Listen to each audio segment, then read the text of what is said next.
नवीन जे शासनाने एक योजना जाहीर केलेली आहे, मुख्यमंत्री माझी लाडकी बहीण, तर यामध्ये 2-3 मुद्दे फक्त अधोरेखित करायचे आहेत. एक तरी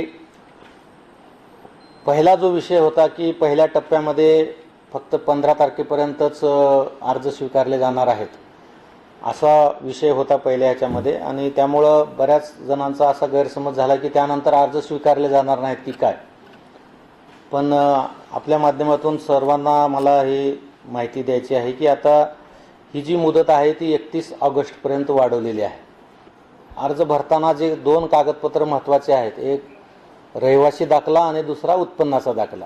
रहिवासी दाखला जे बंधनकारक होता ते रहिवासी दाखल्याच्या ऐवजी इतर जे पुरावे आहेत त्यामध्ये 15 वर्षापूर्वीपासून महाराष्ट्रात राहत असल्या संदर्भामध्ये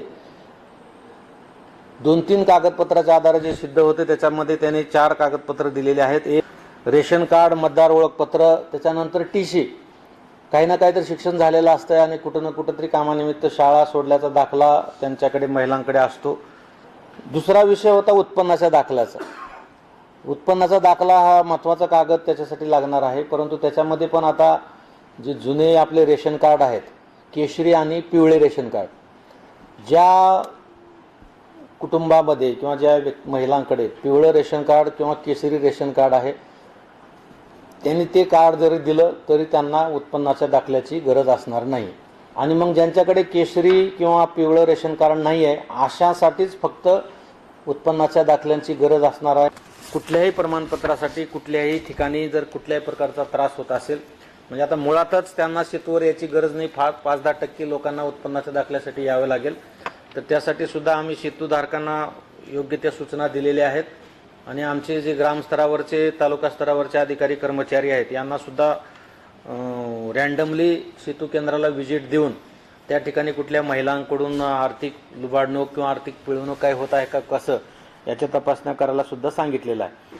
आपल्याकडे ह्या योजनाची प्रसिद्धीचा विषय आहे की प्रत्येक गावामध्ये या संदर्भात दवंडी दिली गेली पाहिजे.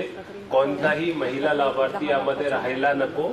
या संदर्भात प्रत्येकापर्यंत हे मेसेज गेला पाहिजे की अशी योजना आहे, त्याचा निकाल ABCD असा प्रमाणे आहे, त्यामध्ये काय फेरबदल झालेला आहे ते पण त्यांच्यापर्यंत पोहोचला पाहिजे.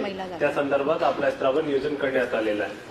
दुसरा विषय, काल आपल्याकडे सेतू केंद्रावर गर्दी खूप दिसून आली. त्या संदर्भात आपले सेतू केंद्र आहे त्यांना पण तहसीलदारांमार्फत ऑलरेडी मेसेज देण्यात आलेला आहे की सेतू केंद्रावर कशा रीतीने गर्दी होऊ नये, अर्ज स्वीकारताना कोणकोणते डॉक्युमेंट लागणार आहे आणि ते कशा रीतीने फास्ट ट्रॅकने आपण त्यांचे दाखले संदर्भात कारवाई आहे ते लवकर करू शकतो. तो एक मोठा विषय त्यामध्ये कव्हर करण्यात आलेला आहे.